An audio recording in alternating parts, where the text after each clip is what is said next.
Welcome back, Troglodytes, to your daily dose of guitar information, the Trogly's Guitar Show. It's time for that weekly mod collection demo shop update.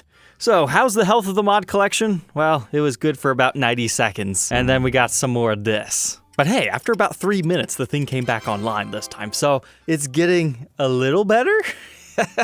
But anyways, if you could manage to get through, this is all that you would have saw.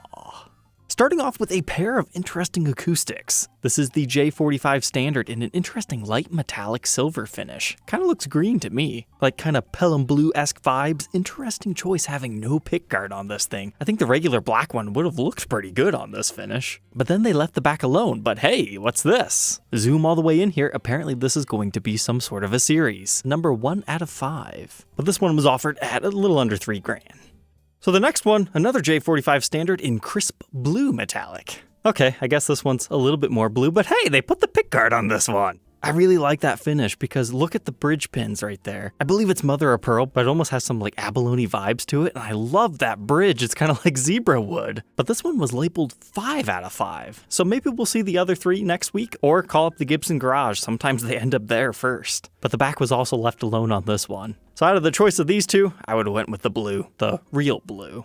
Next up, another 60th anniversary SG, but this thing's got some vibes to it. So this model normally comes with the vibrola, they've just aged it, and they put the Gibson branding on the pickups, kind of harkening back to like the early 70s when Gibson did the embossing. Except for this isn't actually embossed, but hey, it's cool, right? But it appears we do not have any type of a pickguard on this thing anymore. That dark blue finish really hides that, but we do still have the black tenon cover. They've swapped out our knobs. It looks like we have the ambered clear coat. And I really like the mahogany wood grain underneath this blue. It transforms it from that light blue to the dark blue, but it appears this might be a satin finish. Oh, and hey, there's a stinger back here in case you didn't notice. Or at least I swear I could have saw one in that other photo. It's not there. That must be a metallic finish that changes colors in the light. I mean, you can see lighter color here, darker color there. But yes, indeed, satin royal metallic. Now we've got a 335 figured.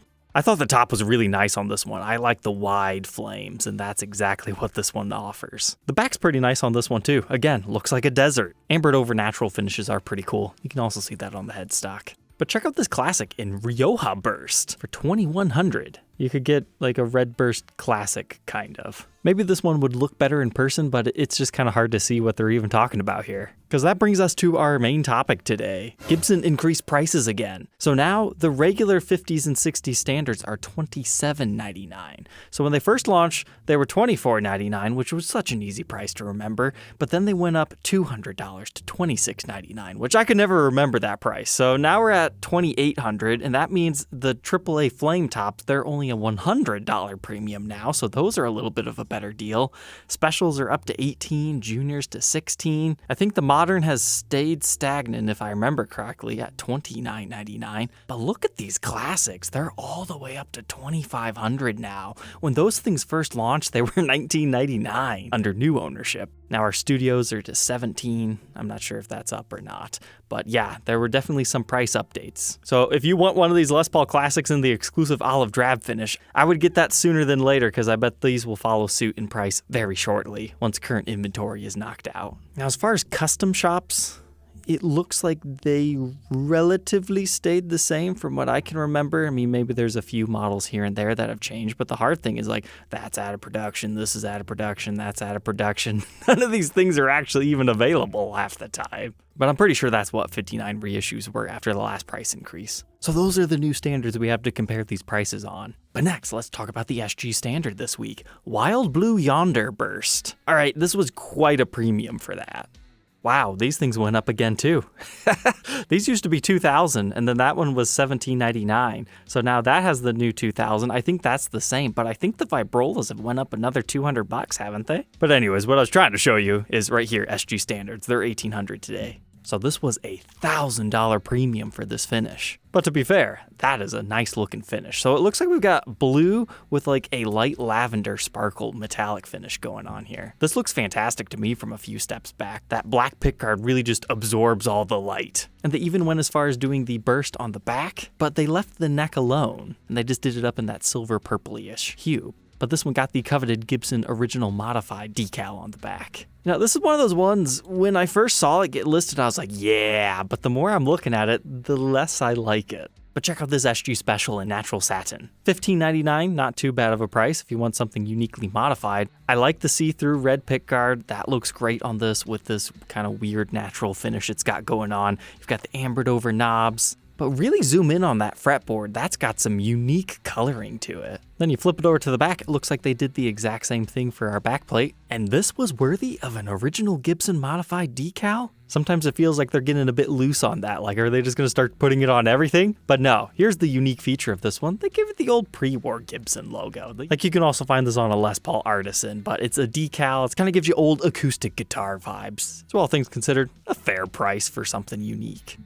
As far as custom finishes go, look at this Les Paul Tribute. Kind of like that SG we were just looking at. It's almost $1,000 premium for this, but they basically gave it a red fade finish. But it's like a blood red moon, and then it's got a jacket up here. That's a sick looking finish. And normally, I don't like fades like this. So normally I'd complain, a little bit too much just for a, custom finish on the front, even if it is cool. But where they did this one justice is, they did it on the back. Now granted, it doesn't look like they quite got the fade right back here. It's a little bit off center, but I love the neck that they've done, the whole reverse burst thing. The maple neck really helps bring out the bright redness right here. I'm surprised this one didn't get the special decal, but you have to remember that's a Les Paul Tribute, not a studio. So at the time of recording, that's a $1,300 guitar brand new. You can get 2 of those with a slight discount, but it wouldn't look quite as cool. Here's another Tribute that was much, much, much cheaper, still had some slight modifications to it, but nothing quite as cool. Then we have this 60 Standard, relatively good price in today's market, and what I would consider just a kind of a meh refinish, really. Looks like no pick guard, changed out pickups, knobs, all things like that. And then they didn't really even do too much on the back. That's special in my eyes, and yet it gets the decal? Oh man, that's almost a really cool serial number. 20, 20, 20, 22, 3. If that was another 0 and 2, yeah, that's just worthy of that stamp in itself. Here we had an SG Standard bass, $1,500. Looks like they added another mudbucker in there for you. And now this thing. I saw this refreshing the page because that's a problem. On release day, when you see all these great things, as you're refreshing and they come in, you have to decide, all right, that is looking pretty cool, but do I keep refreshing the page, risking losing this to see what else might be coming? So it really is a game of chance. But I decided to click on this, and then I looked at it, I was like, oh yeah, that's really looking good. Oh, we've got abalone inlays. But then I got to the headstock and said, pass. 2015 specs. Not for me, but maybe for somebody else. But in my Abalone custom review, I saw a comment of somebody asking, are there any other models that I could buy that has an Abalone Gibson logo and the abalone inlays on the fretboard? Yeah, they're out there. I'm not going to say they're all that common, but this is one of them. Generally, when you talk things like this, they're like high-end Crimson Division type stuff. But something else you could check out is the TAC Matsumoto signature Les Pauls. A lot of those have them, or as double cuts. But those typically don't have the matching Gibson logo, though. Next up, we've got a crazy studio.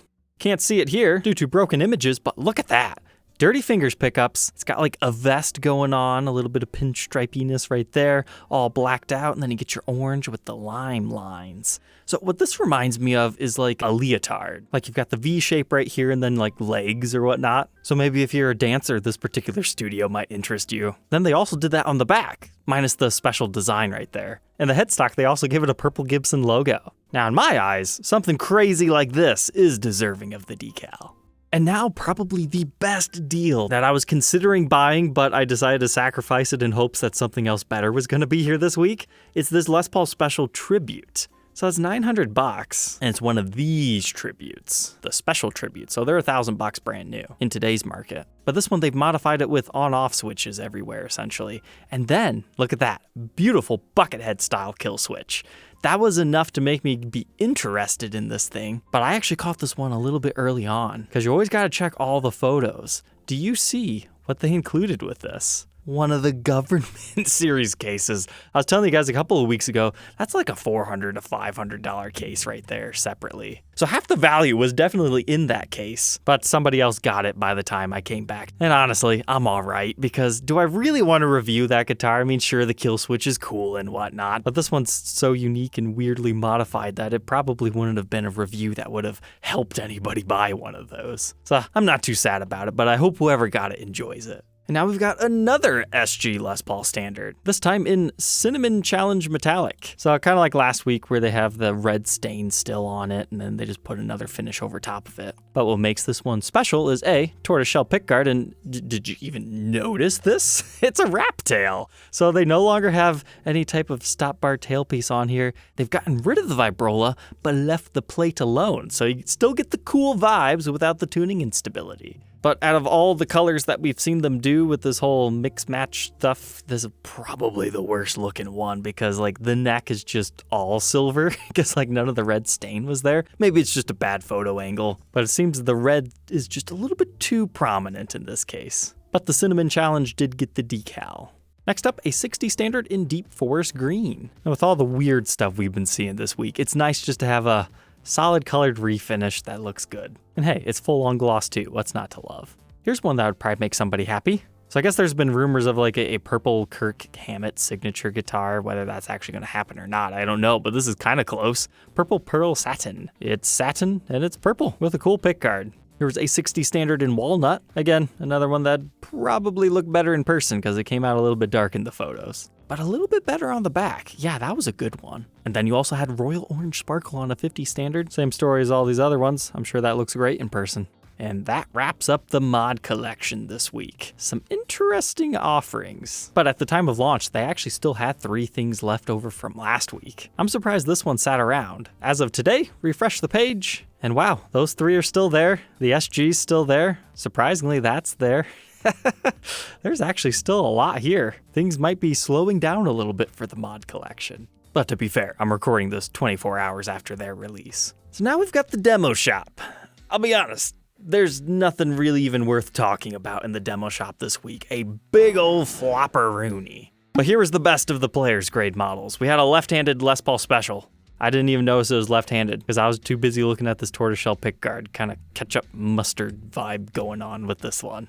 Oh man, you really need some green back plates on this one, because then you've got your relish. Man, that looks strange. This 57 reissue, it was a dark back, so I thought that was kind of cool. You don't see that too often on these modern ones, especially not the lightly aged. This Anaconda Burst had a very nice top, and it's a very fair price. The Ebony Les Paul Custom for $3,600. I wanted to talk about this one because it's all blacked out, including your pickup covers. So back in the mid-80s, there was a time when Gibson would have black pickup covers. Now normally, they'll still have the golden pole pieces, so they look pretty darn cool. So I viewed this as kind of a likely unintentional nod back to that. Then this 59 335 reissue, I mean, it just looked pretty basic to me until I got to the very last photos. This ultralight aging job looks pretty good. I mean, if I just saw that photo, I would assume it was a vintage instrument. Then you can see looking at it from this angle, yeah, these 2 little candid shots right here sells the guitar versus all this bright photography, you can't see anything. And then, yeah, we had a left-handed Silverburst, but it does appear for the year 2022, Silverbursts have transitioned into black serial numbers. We've been talking about that the past couple of weeks. And now we'll swap over to the sold side of things. There's an SG Standard Dark, Guitar Center exclusive. Just thought I'd let you know that these things exist in case this is your first episode you're watching, or the first one that you've seen this one show up in. I do have a review and demo if you wanted to learn more about this one. A beautiful Flying V Custom. We just recently did a review and demo on one of these if you want to learn more. Unfortunately, yeah, I was wrong. Apparently there was the first run in 2002. There was 40 of them made. It's so hard making videos, trying to get all the information correctly, because sometimes you just can't win.